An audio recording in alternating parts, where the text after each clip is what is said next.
ಬಳಸಿದ ಕಾರ್ ಮಾರಿದ್ರು 18% ತೆರಿಗೆಯನ್ನ ಇನ್ಮೇಲೆ ಕಟ್ಟಲೇಬೇಕು ಅಂದ್ರೆ ಹೆಂಗಾಗ್ಬೇಡ. ದೇಶದ ಜನ ಮೊದಲೇ ಆರ್ಥಿಕ ಹಿಂಜರಿತದಿಂದ ಹೈರಾಣಾಗಿರುವಾಗ ದೇಶದ ವಿತ್ತ ಸಚಿವರು ಅವರಿಗೇನಾದ್ರೂ ಪರಿಹಾರವನ್ನ ಒದಗಿಸಿದ್ರ?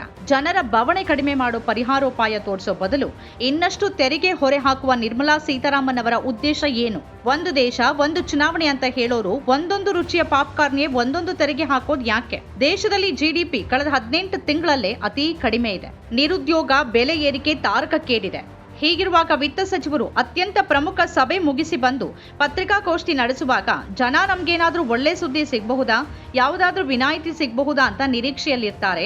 ಆದ್ರೆ ನಮ್ಮ ವಿತ್ತ ಸಚಿವರು ಪಾಪ್ಕಾರ್ನ್ ಬಗ್ಗೆ ಮತ್ತು ತೆರಿಗೆ ಹೆಚ್ಚಿಸೋದ್ರ ಬಗ್ಗೆನೇ ಮಾತಾಡ್ತಾರೆ. ದೇಶದ ವಿತ್ತ ಸಚಿವೆ ಇಲ್ಲಿನ ಜನಸಾಮಾನ್ಯರಿಗೆ, ಮಧ್ಯಮ ವರ್ಗಕ್ಕೆ ಒಂದಾದ ಬಳಿಕ ಒಂದು ಕಷ್ಟಗಳನ್ನೇ ಕೊಡ್ತಿದ್ದಾರೆ. ಒಂದ್ ಕಡೆ ಕ್ಯಾರಮಲ್ ಪಾಪ್ಕಾರ್ನ್ ಕುರಿತ ಹೇಳಿಕೆ ವ್ಯಂಗ್ಯಕ್ಕೆ ಗುರಿಯಾದ್ರೆ, ಮತ್ತೊಂದ್ ಕಡೆ ಬಳಸಿದ ಕಾರ್ಗಳ ಮಾರಾಟದ ಮೇಲೇನೂ 18% ತೆರಿಗೆ ವಿಧಿಸಿ ಕೆಂಗಣ್ಣಿಗೆ ಗುರಿಯಾಗಿದ್ದಾರೆ. ವಿತ್ತ ಸಚಿವೆ ನಿರ್ಮಲಾ ಸೀತಾರಾಮನ್ ಅವರ ಅಧ್ಯಕ್ಷತೆಯಲ್ಲಿ ನಡೆದ ಜಿಎಸ್ಟಿ ಕೌನ್ಸಿಲ್ ವಿವಿಧ ರೀತಿಯ ಪಾಪ್ಕಾರ್ನ್ಗೆ ವಿಭಿನ್ನ ತೆರಿಗೆ ದರಗಳನ್ನು ಘೋಷಿಸಿದ ನಂತರ ಸಾಮಾಜಿಕ ಮಾಧ್ಯಮ ವ್ಯಂಗ್ಯ ಹಾಗೂ ಟೀಕೆಗಳಿಂದಾನೇ ತುಂಬ ಹೋಗಿದೆ. ಸೋಷಿಯಲ್ ಮೀಡಿಯಾದಲ್ಲಿ ಎಲ್ಲಿ ನೋಡಿದ್ರೂ ಮೀಮ್ಗಳೇ ಕಾಣಸಿಗುತ್ತೆ. ಸೋಷಿಯಲ್ ಮೀಡಿಯಾ ಟ್ರೋಲರ್ಗಳು ನಿರ್ಮಲಾ ಸೀತಾರಾಮನ್ ಅವರನ್ನ ಒಂದೇ ಸಮನೆ ಕಾಣ್ತಿದ್ದಾರೆ.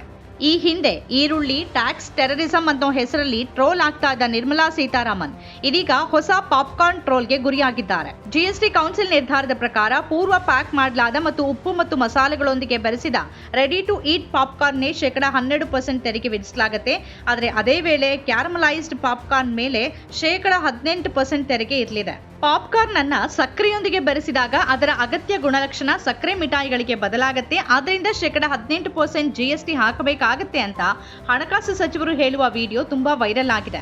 ಈ ನಿರ್ಧಾರ ಆನ್ಲೈನ್ ನಲ್ಲಿ ಹಾಸ್ಯಭರಿತ ಪ್ರತಿಕ್ರಿಯೆಗಳ ಅಲೆಗೆ ಕಾರಣ ಆಗಿದೆ ಮತ್ತು ಬಳಕೆದಾರರು ಒಂದೇ ಉತ್ಪನ್ನಕ್ಕೆ ಪ್ರತ್ಯೇಕ ತೆರಿಗೆ ಸ್ಲ್ಯಾಬ್ಗಳನ್ನು ಹಾಕುವ ಸರ್ಕಾರದ ತರ್ಕವನ್ನೇ ಪ್ರಶ್ನಿಸಿದ್ದಾರೆ. ಕುಡಿಯೋ ನೀರಿಗೂ ಕೂಡ ತೆರಿಗೆ ವ್ಯತ್ಯಾಸವನ್ನ ನೋಡೋಕೆ ಸಿಗಬಹುದು ಅಂತ ಹೇಳ್ತಾ ಕೆಲವು ಬಳಕೆದಾರರು ತಮಾಷೆ ಮಾಡಿದ್ದಾರೆ. ಮುಂದೇನು? ಕುಡಿಯೋ ನೀರಿನ ಬೆಲೆ ಜಿಎಸ್ಟಿನ ನೀವು ಸಿಪ್ ಮಾಡಿದ್ರೆ 5%, ನೀವು ಗುಟುಕಿದ್ರೆ 12% ಮತ್ತು ನೀವು ಚೆಲ್ಲಿದ್ರೆ 18% ಅಂತ ವ್ಯಕ್ತಿಯೊಬ್ಬರು ವ್ಯಂಗ್ಯವಾಡಿದ್ದಾರೆ. ಇತರರು ತೆರಿಗೆಯಲ್ಲಿ ಏಕರೂಪತೆಯ ಕೊರತೆಯನ್ನ ಟೀಕಿಸಿದ್ದಾರೆ. ಒಂದು ರಾಷ್ಟ್ರ ಒಂದು ಚುನಾವಣೆ ಅಂತ ಪ್ರತಿಪಾದನೆ ಮಾಡೋರು ಪಾಪ್ಕಾರ್ನ್ಗೆ ಒಂದೇ ತೆರಿಗೆ ದರವನ್ನ ಜಾರಿಗೆ ತರೋಕ್ ಸಾಧ್ಯವಿಲ್ಲ ಯಾಕೆ ಅಂತ ಬಳಕೆದಾರರು ಕಮೆಂಟ್ ಮಾಡಿದ್ದಾರೆ. ಈ ನಿರ್ಧಾರ ಅಗತ್ಯ ಮತ್ತು ದಿನನಿತ್ಯದ ವಸ್ತುಗಳ ಮೇಲಿನ ಭಾರಿ ಜಿಎಸ್ಟಿ ದರಗಳ ಬಗ್ಗೆ ಕಳವಳಗಳತ್ತ ಗಮನ ಸೆಳೆದಿದೆ. ಪಾಪ್ಕಾರ್ನ್ ತೆರಿಗೆಯನ್ನ ಬಳಸಿದ ವಾಹನಗಳ ಮೇಲೆ ವಿಧಿಸಲಾದ 18% ಜಿಎಸ್ಟಿಗೆ ಒಬ್ಬರು ಹೋಲಿಸಿದ್ದಾರೆ. 18% ಜಿಎಸ್ಟಿ ಹೊಂದಿರುವ ಪಾಪ್ಕಾರ್ನ್ ಐಷಾರಾಮಿ ತಿಂಡಿಯಾಗಿರೋದ್ರಿಂದ ಒಂದ್ ರೀತಿಯಲ್ಲಿ ಅರ್ಥಪೂರ್ಣವಾಗಿದೆ.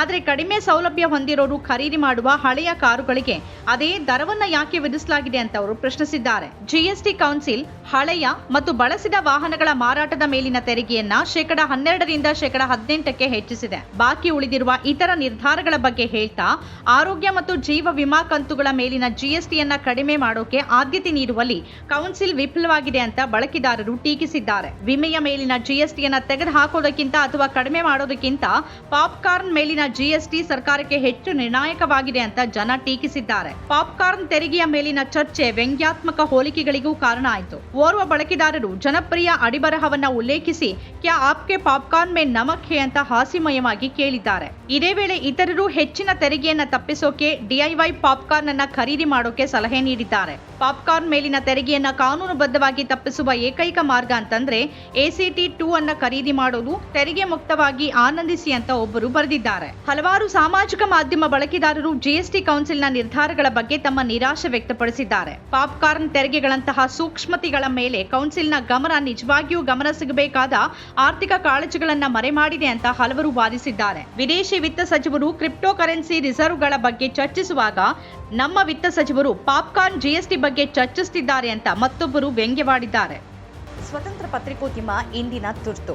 ಅದನ್ನ ವಾರ್ತಾ ಭಾರತಿ ಮಾಡ್ತಾ ಇದೆ. ನಮ್ಮ ಚಾನೆಲ್ ಅನ್ನ ಸಬ್ಸ್ಕ್ರೈಬ್ ಮಾಡೋದ್ರ ಜೊತೆಗೆ ಬೆಲ್ ಐಕಾನ್ ಒತ್ತಿ ನಮ್ಮನ್ನ ಬೆಂಬಲಿಸಿ. ಹಾಗೆ ನಮ್ಮ ಕಾರ್ಯಕ್ರಮಗಳನ್ನ ಲೈಕ್ ಮಾಡಿ, ಕಮೆಂಟ್ ಮಾಡಿ, ಅದನ್ನ ಬೇರೆಯವರಿಗೂ ಕೂಡ ಶೇರ್ ಮಾಡಿ. ಹೀಗೆ ನೀವು ಮಾಡಿದಾಗ ನಮ್ಮ ಚಾನೆಲ್ ಮತ್ತಷ್ಟು ಜನರಿಗೆ ತಲುಪತ್ತೆ. ಆ ಮೂಲಕ ನಮಗೆ ಸಹಕಾರ ಆಗುತ್ತೆ.